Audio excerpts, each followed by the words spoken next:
Good day, viewers around the world. My name is Mark Godwin Iweajua, and you're welcome to our Friday edition of our news update. This is Global Africa. You are welcome. You are welcome. Joining me from Toronto, Canada is my coordinator and friend, Sir George Chukwu. Sir George Chukwu, welcome to our Friday World Affairs. Morning, Massive Mark, and good morning, viewers from around the world. We want to welcome you to this Friday International News, and it's going to be a fantastic one where we give you the updates about things happening around the world and things that will interest you. Nice. Thank you for being with us today. Thank you, George. Thank you for coming. Yes, the days go too fast. You know, we just had Wednesday and now we have Friday. So yes, Friday International News Update, World Affairs. George, a lot is happening. It's good you're coming in now so that we can hear that good news coming from Winnipeg. Is that Winnipeg in Canada? That architect, Yes. Emeka Nnamdi's story. Do you have it? Emeka Nnadi. Yes, Emeka Nnadi. Do you have that? So let's see a clip. Viewers, let's see something from Canada and we'll come back.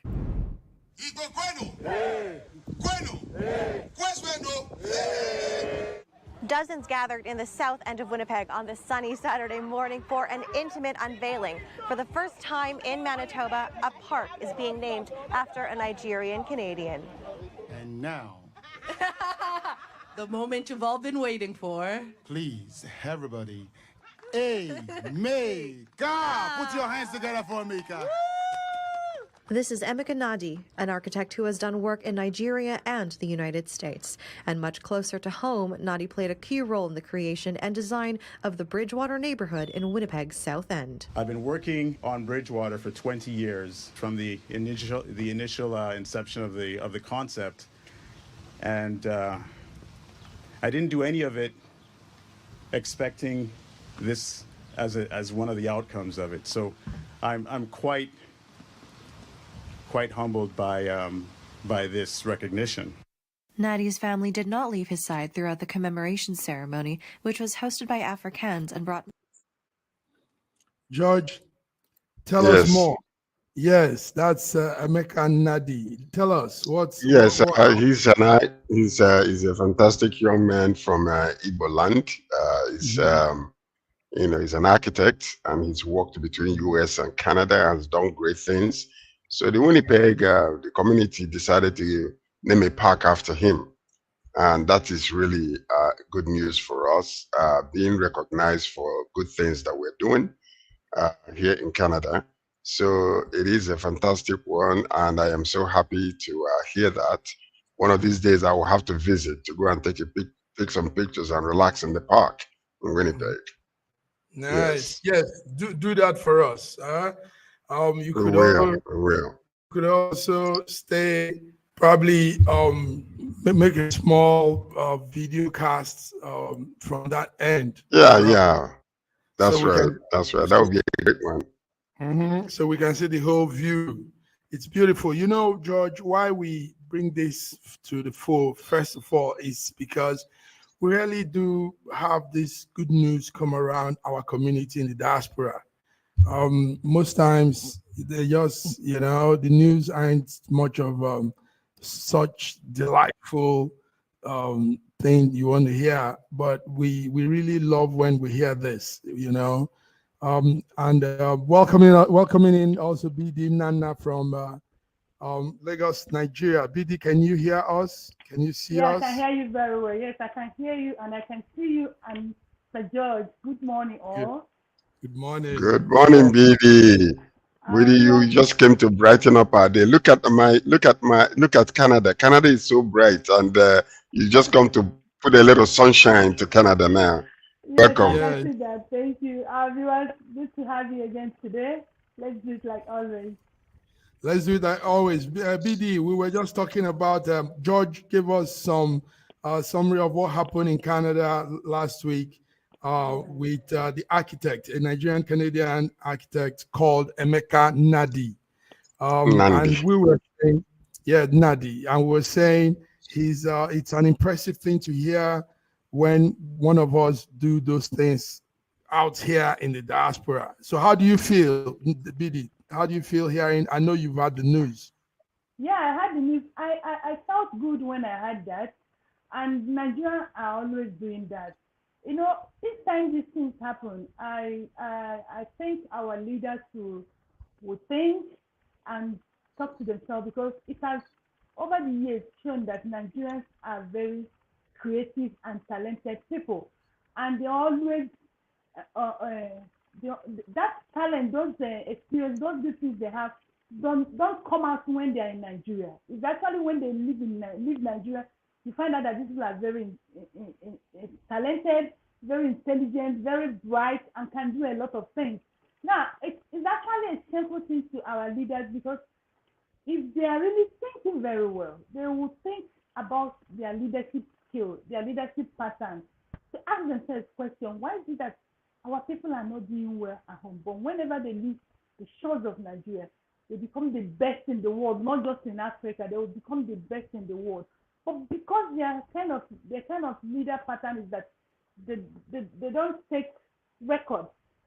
They just do, they just leave, they don't take record, because what do record do to us? Record helps you to assess what you've done and remind you what you would do. Because it shows us that our people don't take record, they just exist. Well, congratulations to Emeka Nadi. That's Nigerians for you. They are great people. Thank you, BD. Thank you. But one thing that is not great at the moment in Nigeria, let's talk about that before we go into international news, is this whole issue of installment, the emirship situation. The court will nullify, the state will adjourn, the court will nullify. I mean, it has become a little bit childish. George, are you following this emir thing? As of this morning, we had the court says Sanusi, the popular former CBN governor that was reinstated, they say he should go out. This morning, it's embarrassing. It's also looking very childish. George, what do you hear about that whole thing? Well, the problem that we have in Nigeria is the corruption that is in our country, in the three arms of government, especially in the judiciary, is surfacing, because you see that we don't have any concretized way of dealing with issues, especially in our country, Nigeria. Now, you can ask yourself, why is it that one arm of the government or the judiciary will say something and another will say another thing? Are they not symmetrically connected together? Are they not working together? Mm-hmm. Are they not looking in the same direction together? So this is exactly what you don't see in the surface, is the money that is actually passing hands to making these judges to pronounce judgment that they know that it is wrong. That is one area of it. I mean, we talk about Nigeria. Look at the United States of America, that people would have respected and say, well, hey, listen, these people are neutral. The judicial, the judges are neutral, and maybe the Supreme Court will be neutral. The same thing is happening there. So that is the state of affairs of the world today. Nothing is actually concretized. Things are not the way they're supposed to be. How can you have two cousins just going through this publicly and internationally? It is so disgraceful. And we have a president in Nigeria, we have a governor in Nigeria of Kano, who cannot bring elders together to sit down and just mediate between this situation, and don't bring your dirty laundry outside. It is deplorable and it's despicable. And I just hate to even want to think about this whole entire thing, because it doesn't make any sense to me. It really doesn't make any sense at this point. Initially, when we had that reinstallment, we were saying, okay. Then we had the other man now had a different part of this monarch.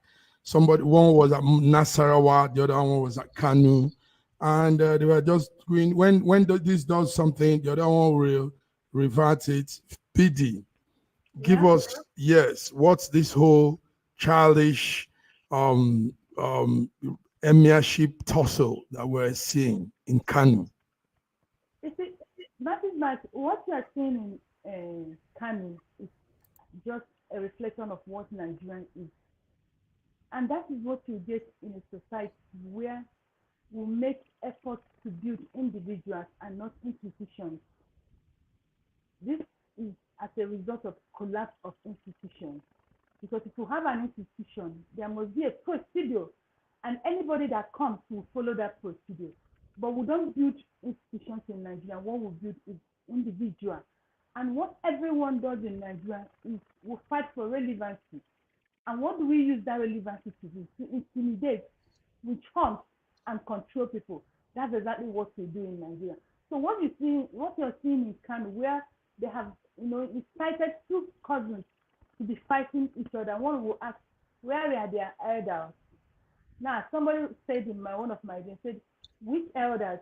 In Nigeria, people don't respect elders again because of what? The elders we have in Nigeria, the elders that lie. When I was growing up, when things get tough, you say, call the elders, because, they will come and say the truth, no matter who is involved. But it's no longer like that. Now, what is happening in Ghana is another thing to show you that what APC government has come to do in Nigeria. It's purely an influence of APC that you're seeing in Kano State. Do you understand? Now, the other time when it was Ganduje removed Saraki, and Saraki packed his bag and left quietly. Now, the new governor came and wanted to restore him back. So, every Nigerian was expecting that Bayero would left quietly the way Saraki left, which he did initially. But Ganduje, because the way Sanusi left. Yes. Left initially. But because Ganduje is, he has come to grow. One thing in Nigeria, sorry, I'm taking time, but just give me that. One thing I lot of Nigerians is that I tell people, when you want to become an emperor in your state or in your region, consider your people. Tinubu became an emperor in Southwest, and it worked for him because of the people of Southwest, the kind of people they are. Oshiomhole tried it in Benin. It did not work for him because of the people of Benin, who they are. This person, Wike is trying it in the River State, and it's finding it difficult to get it. The people would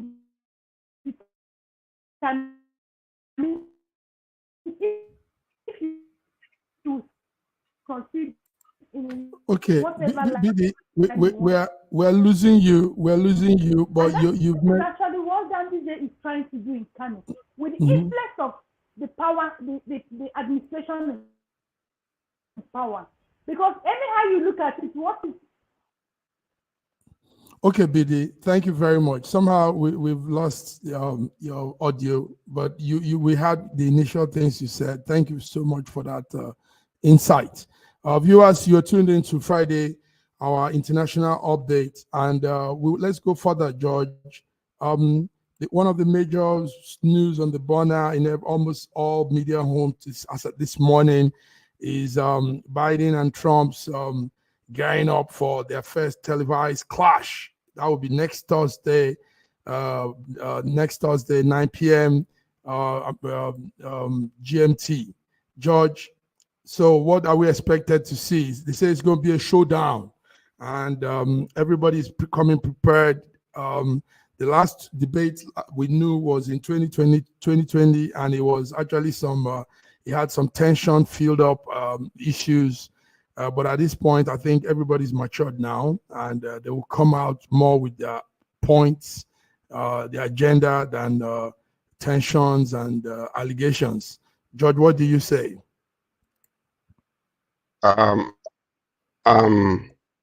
Well, before the 2020 debate was between ex-President Trump and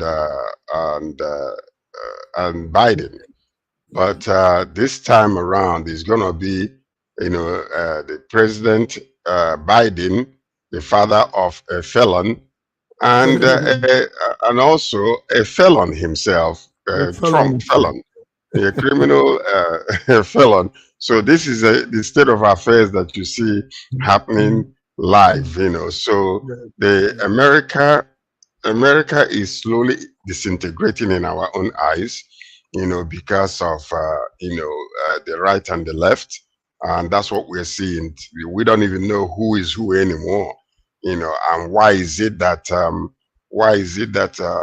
in a country like America, a criminal who has been found, criminally liable for all manner of 34 charges is still able to run for the president of America. But in many states of America, if you get convicted, with even a, small crime, you cannot vote. You will lose your vote.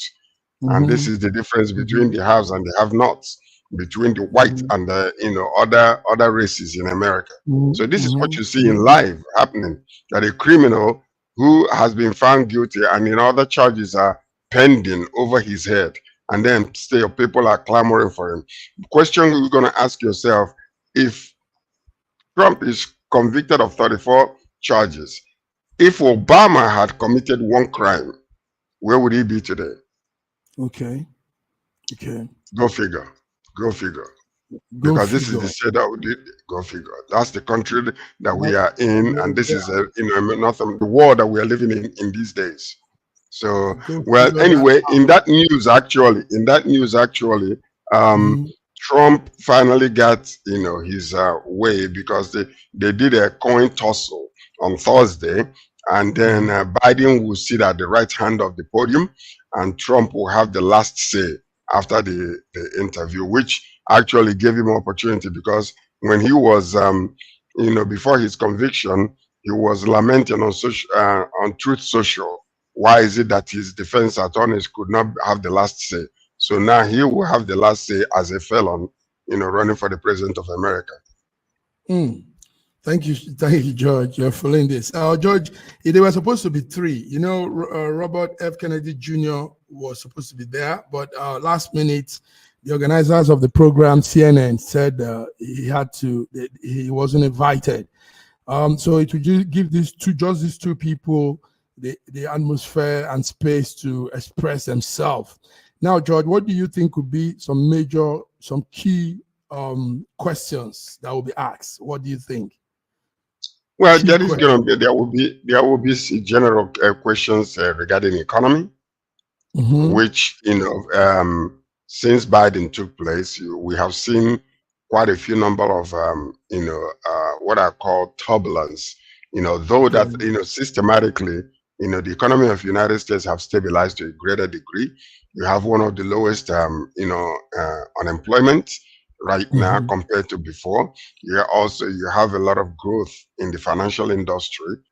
So it's going to be basically, and then also another major issue that is going to be people will be talking about, or they will be discussing, will be the immigration, which is one of the things that is really causing a lot of problems in the United States of America between the Republicans and the Democrats. And especially when it comes to their neighbors, especially Mexico and some of these other countries. These are things that are happening because of the catastocracy type of governments that are happening in sort of these third world countries, where the economy, the economy of the country and the welfare of the country, the financial welfare of the country is in the hands of the 1%ers. And because the general public is having issues, they want to migrate to a greener pasture area.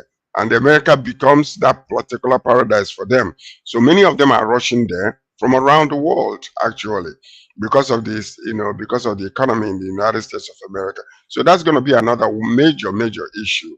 Then also maybe questions will be asked regarding, criminality. I don't know if they're going to bring about Trump's conviction and Biden's son's conviction, and the way America looks at it.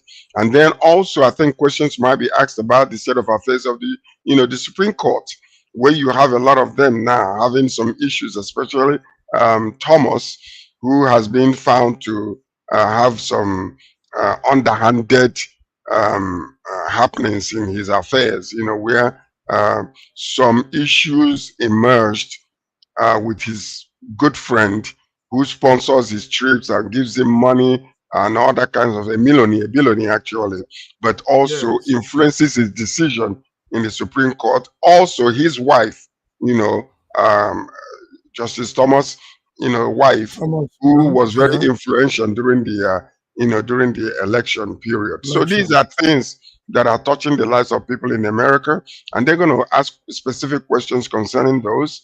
And also international affairs, they're going to discuss it. Maybe abortion too will come up. Abortion will be one of that major issue, which abortion is is a major issue. a major one, as a matter of fact, which a lot of states are having issues with.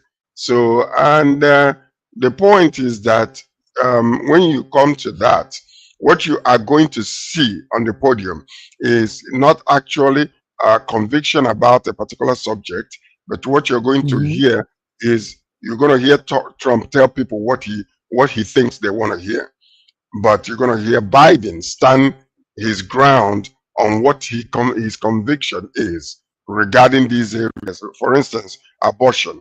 He believes Trump is dilly-dallying regarding whether to say yes to abortion or to say let women choose. But Biden will say it is the choice of the women. So these are the things that you're going to see. So on that day, there's going to be a lot of bombshells, because what's going to happen is Biden will come after Trump about the criminal charge, about the felony. But Trump will come back and hit back about his son and all kinds of things. You know how Trump is. So it's going to be an interesting debate. And yes, I'm looking forward to it. Indeed. We're going to be live also, George, that day. It will be 1 a.m. GMT, Europe time. And that will be midnight. That will be 9 p.m. your time.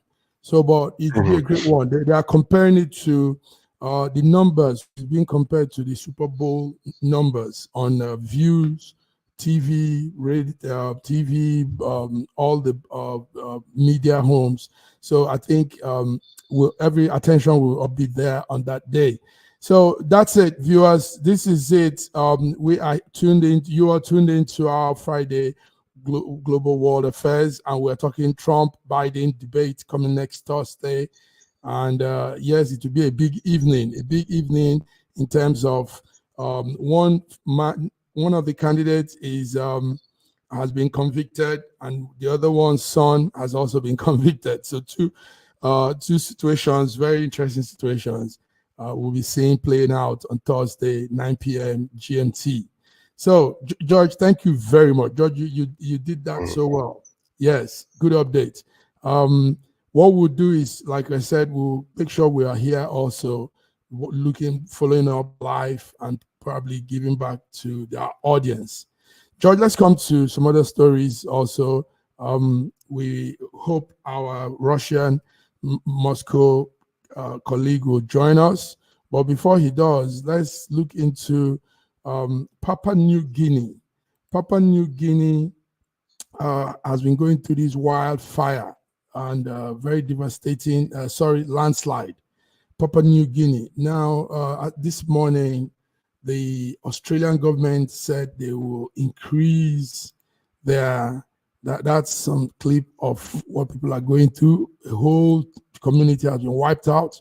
So Australia has promised an addition of about 1.3 aid to Papua New Guinea's reconstruction after that deadly landslide that took away a region. So Papua New Guinea, the Australian government announced yesterday that they will add to the aid and help in the reconstruction efforts. So George, this is what we'll be seeing now. Like you said, the weather condition of the world has changed. So we'll be seeing some real devastating climate effects on people, on the environment, on nations. Is that not so? Well, this is what you call the sign of the times that we are in. We are coming to the end of this age, per se, not the end of the world, but the end of this age, whether we like it or not. Even a blind, deaf, and dumb individual will tell you that they know that something catastrophic is about to take place. The earth is crying out. The earth is crying out because of injustice. The earth is crying out because of corruption. The earth is crying out because of lack of love. And even our Savior said this, that, the love of many will wax cold. This is what you're seeing. And, because when the earth is crying out like this because of the evil that is being perpetrated around the world, it's simply telling you that the end of the days are coming. The end of this age or this dispensation is coming. So this is what we are seeing. We're not being religious. Science is even confirming the whole entire thing. Now, whether we like it or not, there is what you call the effects of the global warming. Okay. We are seeing it live. It's not like you're telling, like in North America here and in Canada, between Canada and US, for the past 5 days, the heat has been so bad that people are warned to go inside. What's happening in Mecca is actually being transported here, where more than thousands of people have died in Mecca, in actuality, because of the heat wave. And you're seeing the effects happening here in North America. So, I mean, I don't know what to say, but this has been predicted, and it is happening in our own eyes. But individually, I would say, people, please walk in love towards your neighbor. Let's forget about this skin color, religion, and all those things. Let's dwell together and look in the same direction together. Because if we're not, we're going to lose it all. The earth is crying out. This is what you're seeing. Before you know it, the earth will divide in two. They're even predicting that Africa is going to be divided. That there's going to come, some kind of division that will separate certain parts of Africa from another, and the sea will come in between. So we're seeing it live, whether we like it or not. That's it. What's happening in Papua New Guinea? What happened last month is also, like you said, replicating in most parts of the world. We're following the Hajj thing you talked about, Saudi Arabia and Mecca. People, so far, the number this morning says 1,220. 1,220 people, and we saw videos of people falling by the wayside, falling by, right there on the prayer ground. So it's terrible, George. It's really terrible. Earth is mourning. Earth is groaning. Earth is groaning. Birth pangs. Yes. People are going through a lot. And we hope it doesn't. We just pray that we don't get into more and more of such, because the other day somebody was predicting and saying the earth will be coming to an end. I think he said this week, something like that.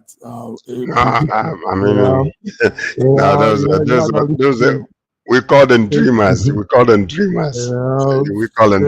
Somebody will be thinking about something and go to get drunk or hallucinating and telling you it's going to happen. So many have come and gone. It is not. It's not.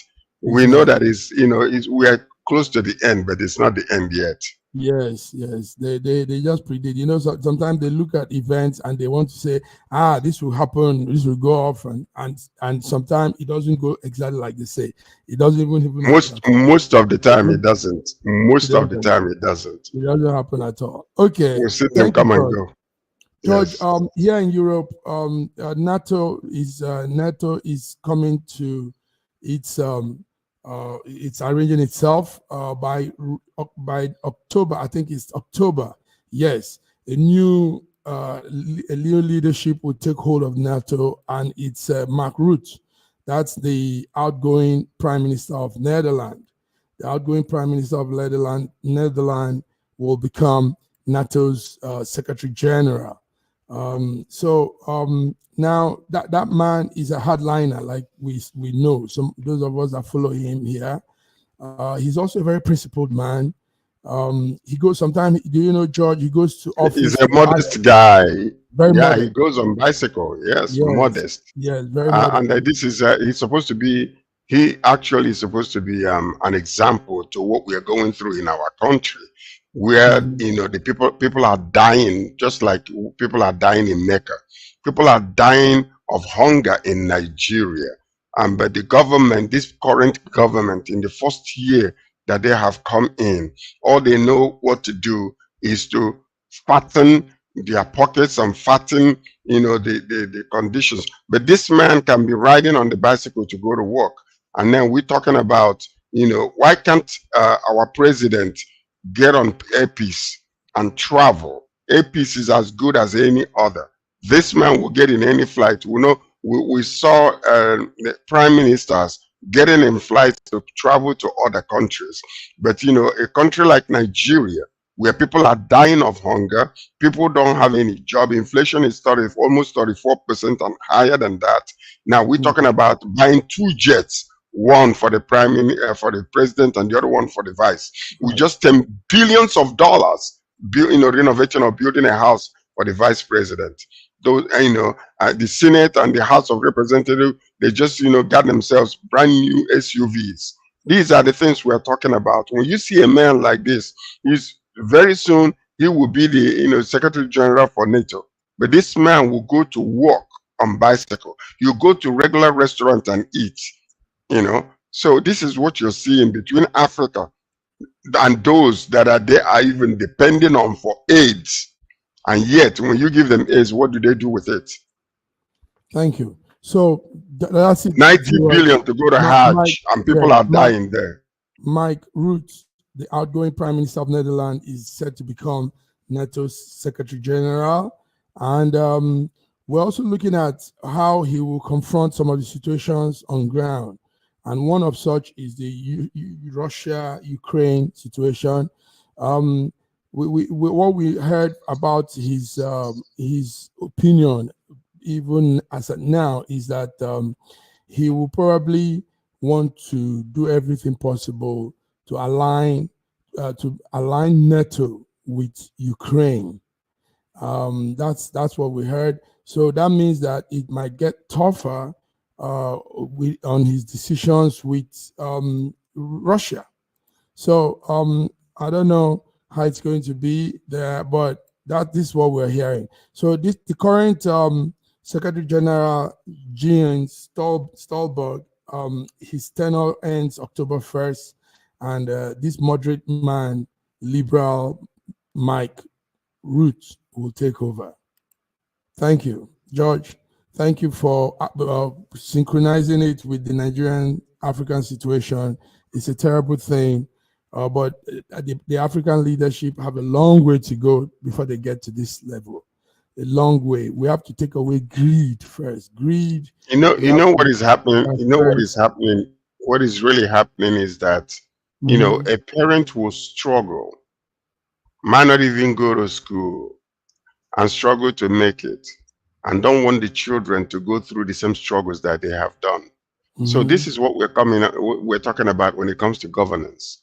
North America, Europe, they are well advanced, ahead of Africa. But we are trying to clamor and want to be like them, but will not learn the lessons or learn from the lessons that they have, actually gone through to come to where they are. So we are still dancing around and glorifying ourselves and flattening ourselves, individual pockets and all that kind of stuff, and not the welfare of the people. And there will come a time when there will be a revolution in many African countries where they will say, thus far, no further. We are not going to allow this to happen, because you cannot see your son dying when you cannot feed them, and somebody is there talking about buying a private jet, 2 private jets. So one day somebody will rise up and say, if I die, I will die, but this must change. And that's what's coming to Africa, especially Nigeria, very soon, if care is not taken. The government, you listen very carefully. Pay attention to the needs of the people, or else there come a day when you'll be fighting for your own life and running away from that country. We want one Nigeria, but you must govern us civilly, with civility and with fairness and justice and equity. Thank you, George. George, let's go on a small break. We'll be back. Thank you, viewers. In a world where news flies around every minute, you need the ability to relate and connect with what matters and stay up to date. Schengen Story Media News Echoes program is Africans in Diaspora and at Home's leading English news network, one of the most trusted, respected sources for news updates on current affairs as they affect global Africa.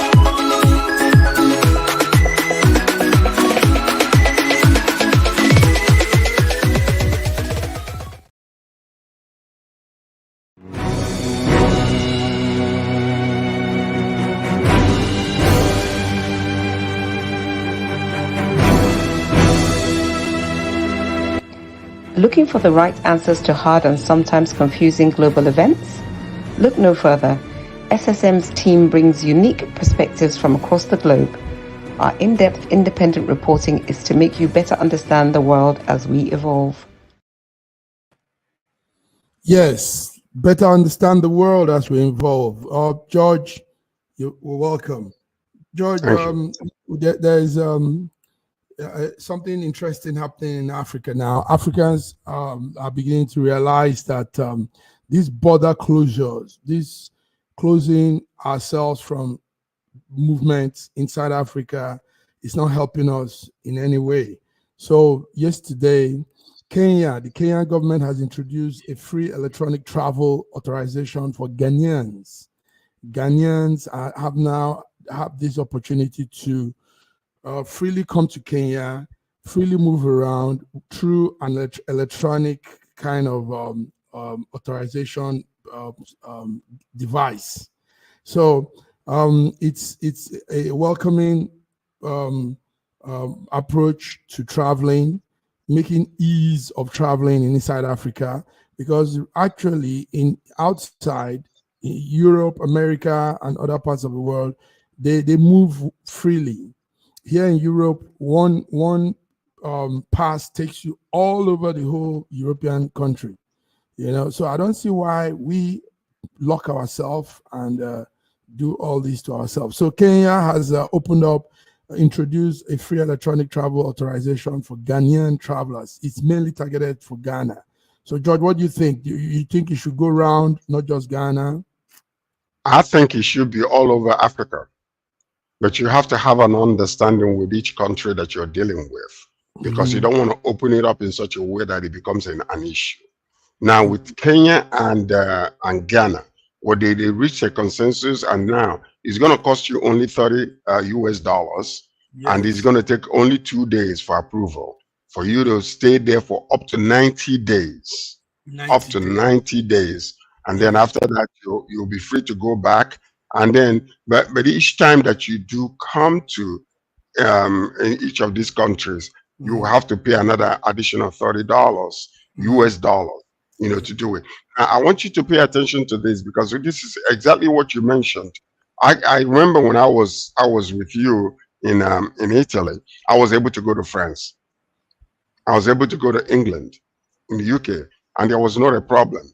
I came from France to you on a train, if you remember. You picked me up from Milan when I arrived there. So this is, they understand these things and the economic advantages of having it.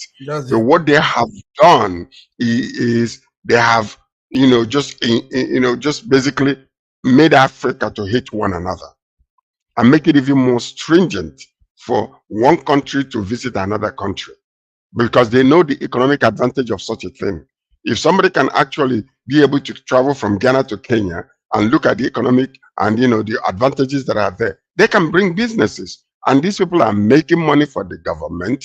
And these, and when you come with your own money, you're going to stay in a hotel, you visit all restaurants, you will do all kinds of things and buy goods and services. So these are, it helps the economy of the nation. So I am so happy that Kenya is forward in doing this, and that other African countries need to follow suit. Other African countries need to follow suit. Thank you, George. So those of you from Ghana, those of you from Kenya, you see now that traveling has been made easy. There's a visa-free regime now, agreement between both countries, and let's take advantage of it. George, another thing I want to talk about is this. Yes. Ghana is it's very, very forward when it comes to diplomacy. Yes, straight up. So what you see now is, you see the countries like Kenya, countries like Ghana, the countries like Rwanda. They are the leaders of today Africa, like it or not. Why is that? It's simply because they are not paying attention to the narratives of our what we call the people that amalgamated us in the past, per se. So now you see them making positive quality decisions that will favor the people and favor the country. And Nigeria need to wake up if they want to continue to be called the giant of Africa. Africa. Nice. Okay, George, good one. We want to see more. Let more border agreements between countries open up more in Africa, enhance business, and so many things. It helps. There are more than disadvantage. Okay, George, we're currently waiting for our Moscow coordinator, but who we have here is also our big brother from Lagos, Nigeria, Ogbeni Olayinka Raji. I see that you've been trying to log in, but the network has been bouncing. Can you hear us, Raji? Okay, I think he's still having issues. Good morning. Good morning. So that means you're still in. Yes. You're still because in my village here now we are on 6G. You guys are on 5G. So I think there's a conflict in the technology. Yes. Good morning. Good morning. Conflict in the technology. Yes. But it's even good that you can access StreamYard. Yes. With you accessing StreamYard in a village, that means it's impressive. Because hey, good morning, Sir George. The network we use is a little bit on the high side. Welcome. Okay, let's move on, guys. We're not waiting for Moscow, Russia to come with the update from his end, but there is something strange happening. Raji might help us. Russian President Vladimir Putin has increased his diplomatic activity recently with his neighboring country. We saw him visit North Korea, and as we talk now, he's in Vietnam. And we know that these are all mounting up to him having his own allies too. Okay, very good. Godwin is here. Godwin is here. Raji is here. Right on time, Godwin. Godwin, you're welcome. Thank you so much. I hope I'm audible. Yes, you are. And Raji is also there. So we just started the topic on update from the other end. Russian President Vladimir Putin has been on some real strong diplomatic visits. He just finished with North Korea, and now he's in Vietnam. He has vowed to build deeper ties with these countries. And what do you say, Godwin? Let's hear what's happening, because we see the pictures, we see the videos. That's Vladimir Putin in North Korea with the North Korean leader, Kim Jong-un. And remember that in 2000, July 2000, he visited, Kim Jong-un's father visited Russia. And also Russia visited the following year. So I think that relationship is brewing and is going well.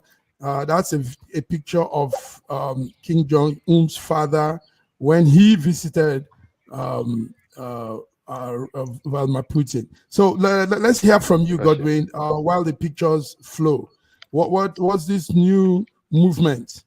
North Korea, Vietnam, and maybe Turkey might be the next point of visit. Who knows? Okay, so President Putin is on a tour, or let's call it global tour, to visit countries that are close to him. These are countries that have had historical ties. And by the way, Kim Jong-un has come to Russia, not just his father. He too has come to Russia. They have a lot of things in common. The first is that they have mutual respect for each other. They are assisting each other's economy. That was reduced significantly when the United Nations Security Council voted against North Korea in terms of nuclear proliferation.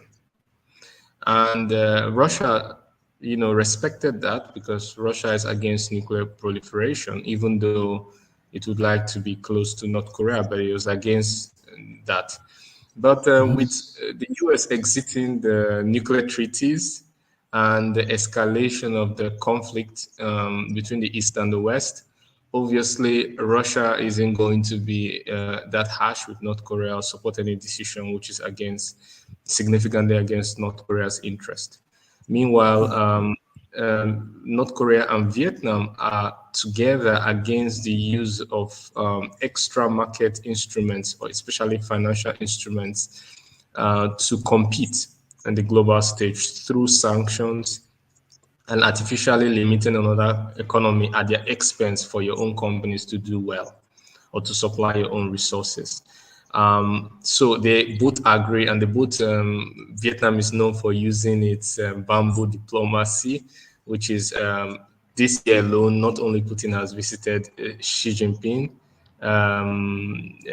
Biden, at least the administration have been represented there.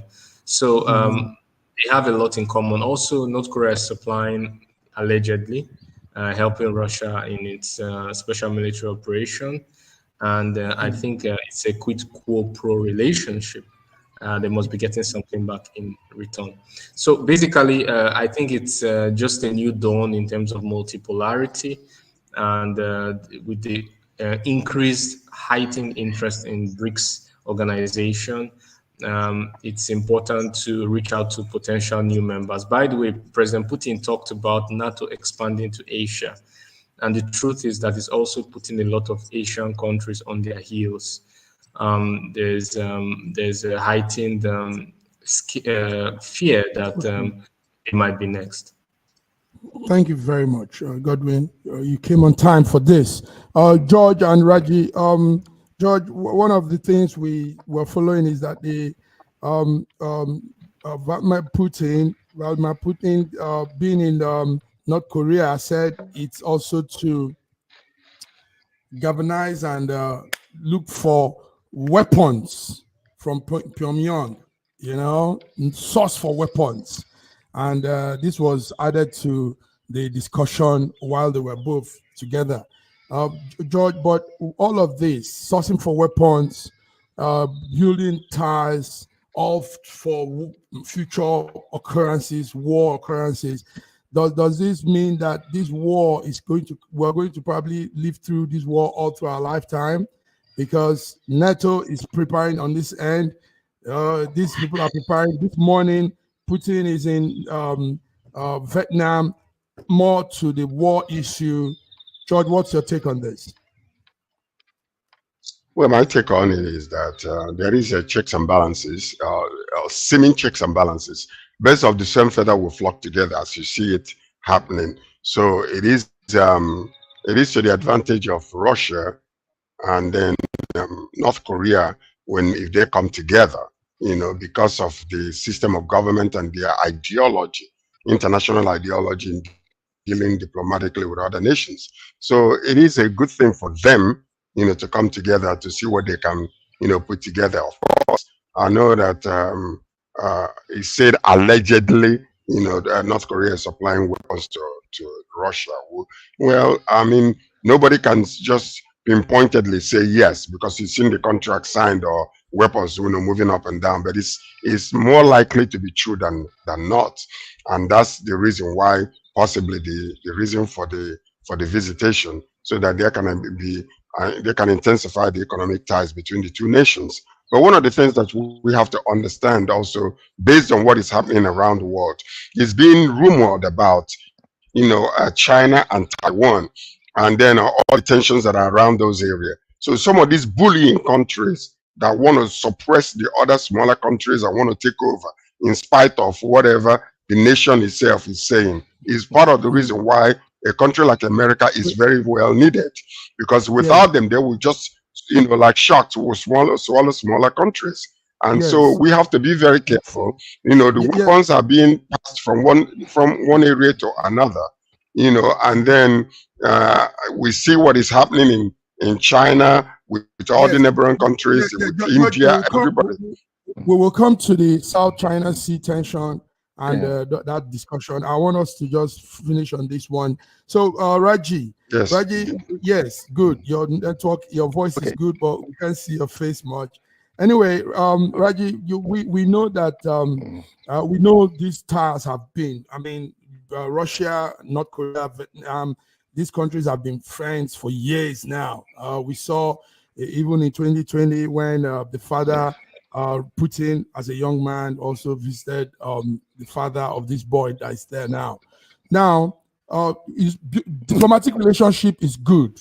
Nations bonding together is good, but why do nations bond together mainly for war? Why is it a friendship for circumstances? Why is it not just bilateral business, and make it something that adds progress to the life of both nations? Why is it that it's only when we hear rumors of warmongering, more war situation, then they all begin to visit and create these their ties? Raji, can you hear me? Hello. Okay. Can I go on? Yes, I'm waiting for you. Okay. Right. Now, I want to look at it at 2 points. All Putin's movement. You should know that Russia is a chess-playing country, and chess is actually some simulation of war. So I can see Russia moving its knights and its bishops around while keeping its castle safe.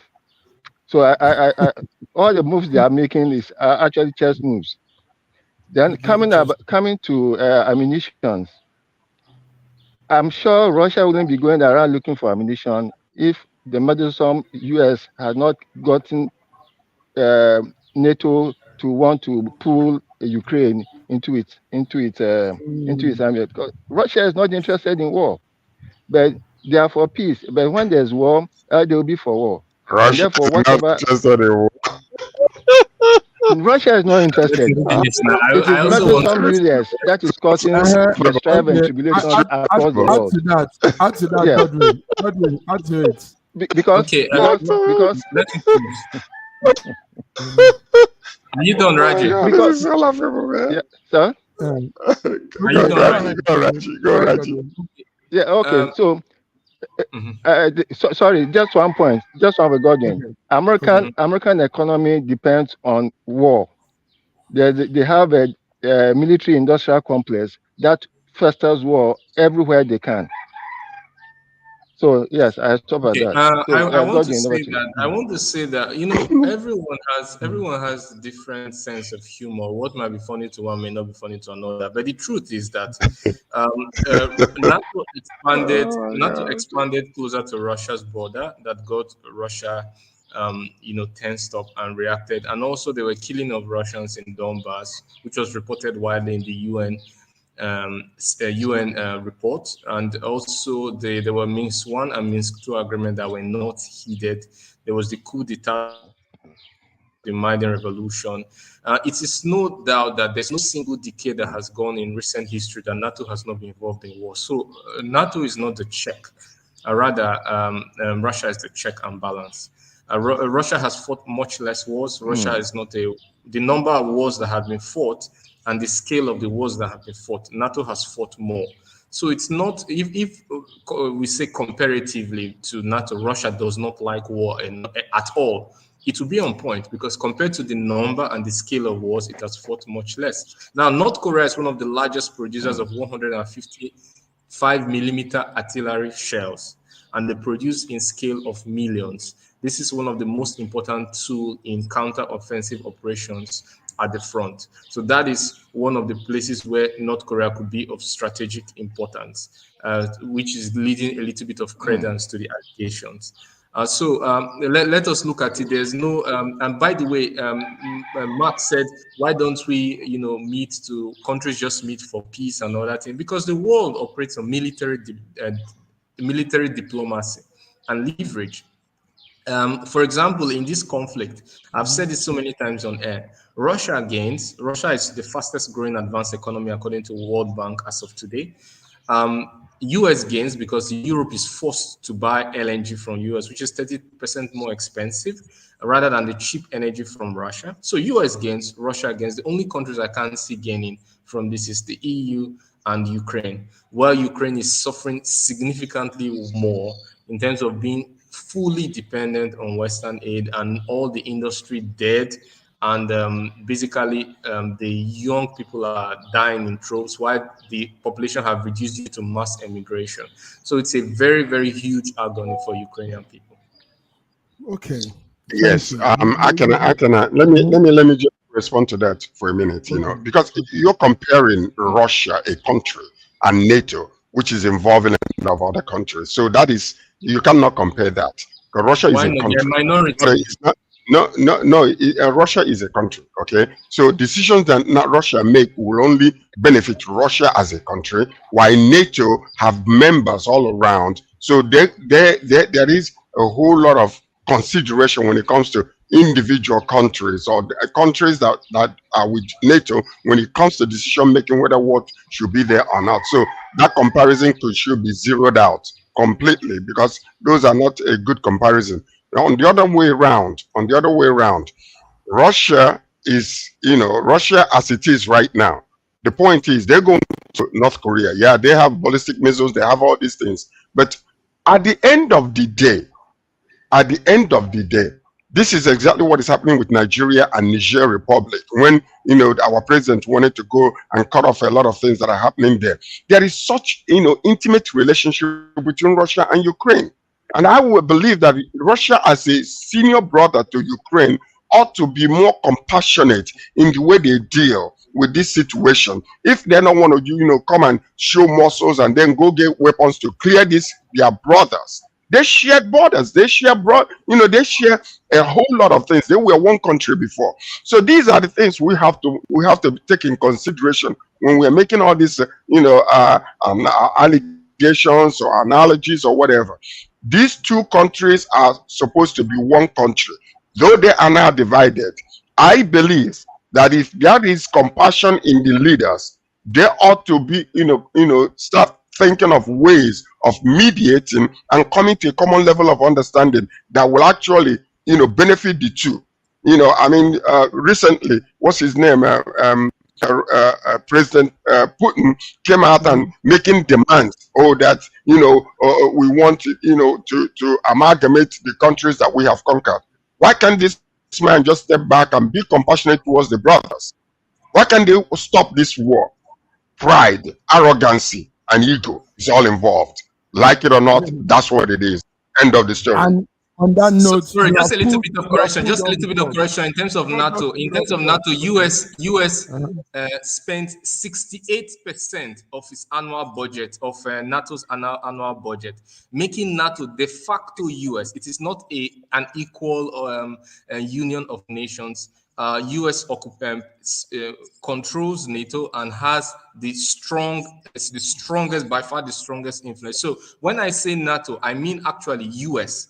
And because the US both has the say in both NATO bills. Yeah, so it's a very they give more, and this is exactly what I believe that Russia ought to do with Ukraine. Sit down and talk with them and let them become allies together, rather than just fighting and killing one another. It's just almost like if you had so you can sit down and negotiate. Yes, but why did he go in there and occupying these countries and then insisting that the countries must be given to them? You gotta be careful when you guys have both pulled the plug. You see, you guys have both pulled the plug. We have to go, guys. Please, I'm sorry. All right. Godwin, next time we'll probably have you earlier. But what the words you said echoes George. George is being very human. George is coming out. Without all these diplomatic talk, straight up. That's what George has just done. But on that note, guys, thank you. We both pulled the plug. Friday we'll be here. We'll be also on board following the debate on Thursday. Those of you that want to make it, you're free to join SSM Network. And we wish Vladimir Putin all the best as he goes around hobnobbing with friends and neighbors. It's all for good. We want a united world, a peaceful world. We're humans at the end of the day and not enemies. At the end of the day, we are one people under God. So on this note, George, thank you. Have a beautiful weekend. Thank you, Raji. Right. Hope to see you back in your station next week. And Godwin, thank you for coming. Thank you also, Godwin, for doing a lot of things for the community and for the network. See you all. Ciao. Yes. Ciao, ciao.